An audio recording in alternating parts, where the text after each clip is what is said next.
So 13.2 goes over arithmetic sequences. With these sequences, you are going to have something like what you see here, where your first term is A, your second term is A plus D, your third term is A plus 2 times D, fourth term is A plus 3 times D, and so on. Okay? You're going to find a common difference with these. You're going to use that common difference in your arithmetic sequence equation. So you're going to use A sub n is equal to A sub 1, which is your first term, plus n, which is the one that you're finding, minus 1 times your common difference.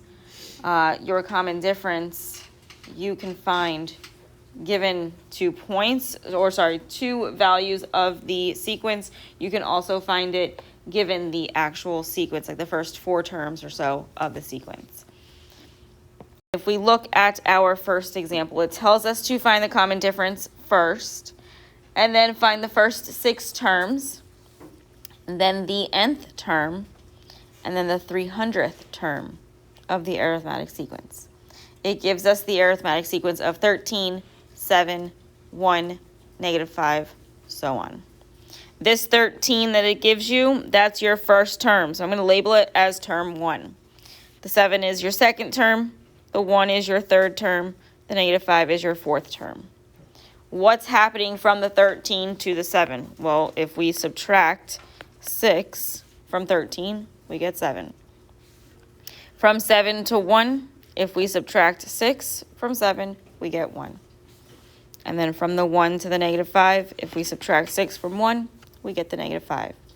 So your common difference here that's happening is the subtraction of 6, so it's just -6. You can label your first term as A sub 1. That is 13. And you have a common difference, or D, of -6. You have 2 things that you need to plug into that formula, that A sub n is equal to A sub 1 plus n minus 1 times D. So plug these in and simplify. You're going to have A sub n is equal to 13 plus n minus 1 times D, which is -6. You can distribute the -6 into the parentheses. So that's going to give you A sub n is equal to 13 plus -6 n plus 6. If you bring down those parentheses and just combine like terms, you're going to have A sub n is equal to -6n plus 19. You will use this in order to find other things. You can also use this to check. If we were to check and find the fourth term here, so if we were to check it and find A sub 4, that's going to be -6 times 4 plus 19. The -6 times 4 is -24, plus 19 gives us -5 for A sub 4. The -5 is our fourth term that was given to us, so we know that this A sub n is equal to -6 times, or sorry, -6 times n plus 19 is correct. If we use this to find the next 2 terms, so the 5th term and the 6th term, to find A sub 5, we're going to use -6 times 5 plus 19. That gives us -30 plus 19, which means that A sub 5 is equal to -11. So that's your 5th term. You still need to find the 6th term, which is -6 times 6 plus 19. That's -36 plus 19, which means A sub 6 is equal to -17. So now the only thing that we have left to do here is to find the, the 300th term. So to find A sub 300, we're going to use -6 times 300 plus 19. The -6 times 300 gives us 1800, or negative 1800, sorry. And if you add 19 to that, you are left with the 300th term, which is negative 1781. Now your next example is a little different than the last. The reason why is because this one tells you to find, or sorry, this one tells you that your 11th term of the arithmetic sequence is 52. So a sub 11 is 52. It also tells you that the 19th term is 92. So that means a sub 19 is 92.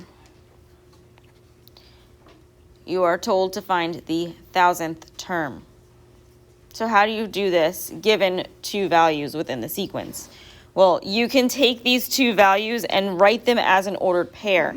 So that a sub 11 is equal to 52 is the same thing as saying 11 comma 52.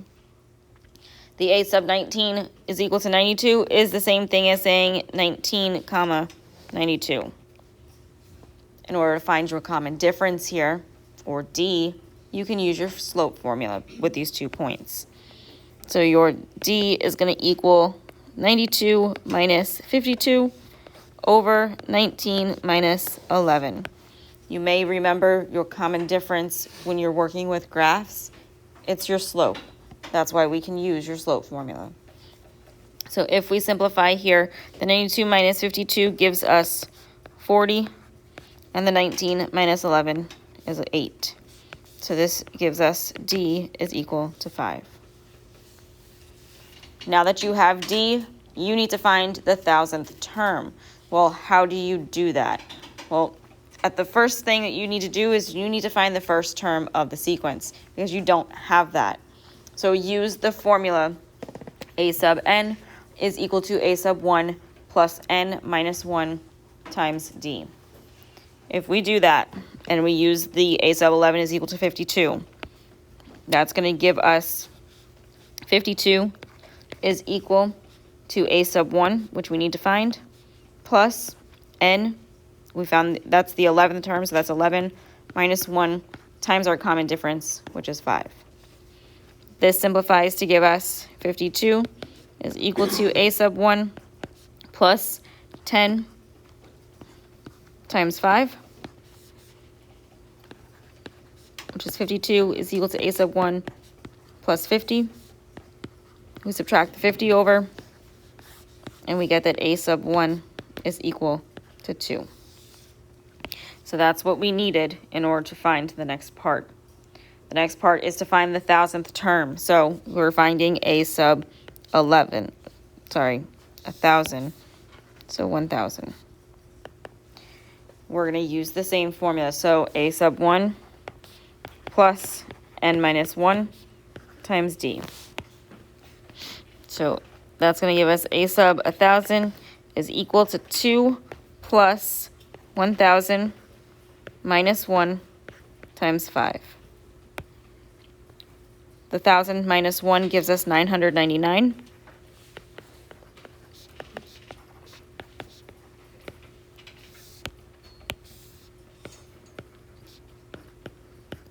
If we multiply that by 5, we are left with a sub 1,000 is equal to 2 plus 4,995. Add your 2 to that number, and your 1000th term is 4,997.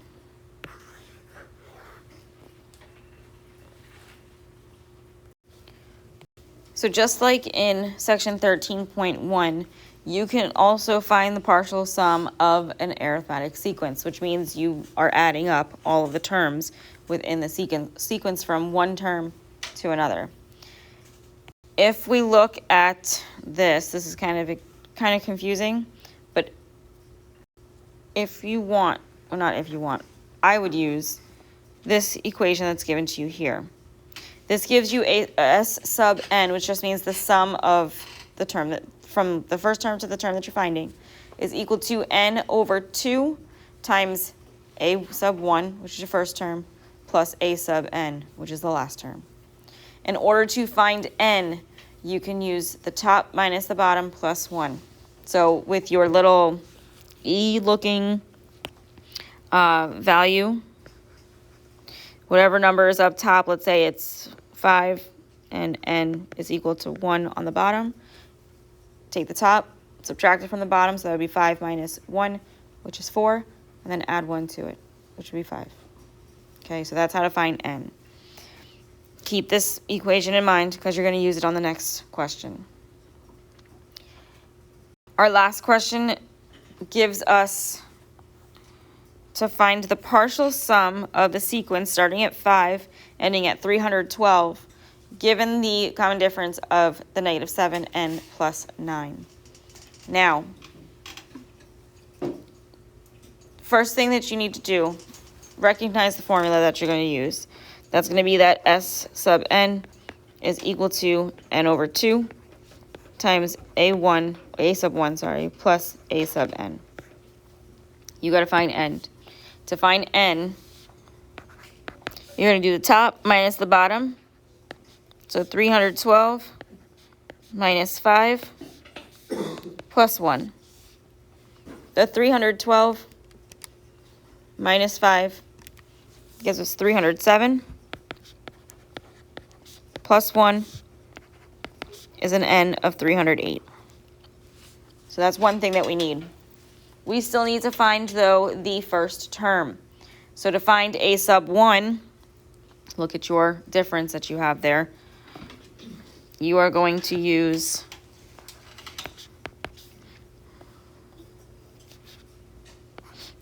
negative 7 times your first term, which is 5. Not really your first term, but the bottom number. So negative 7 times the bottom number plus 9. The negative 7 times 5 is negative 35. Plus 9 gives us an a sub 1 of negative 26. You also need to find a sub n. Your last term that you're finding is the 312th term. So that means that that's going to be what we plug in for n next. So a sub 312 is going to be equal to negative 7 times 312 plus 9. The negative 7 times 312 is negative 2,184. If you add 9 to that, it gives you negative 2,175. So you now have your n, which is 308. Your a sub 1, which is negative 26. And your a sub n, which is a sub 312, is equal to negative 2,175. Take all three of these terms, plug them into your formula, and simplify. This is going to give you S sub 312 is equal to 308 over 2 times negative 26 plus negative 2,175. Simplify the 308 divided by 2. This is going to give you 154. Then combine your negative 26 and your negative 2,175. That gives you negative 2,201. Multiply these two. You're going to need your calculator for it. And you're getting the sum up to 312 is equal to a negative 338,954.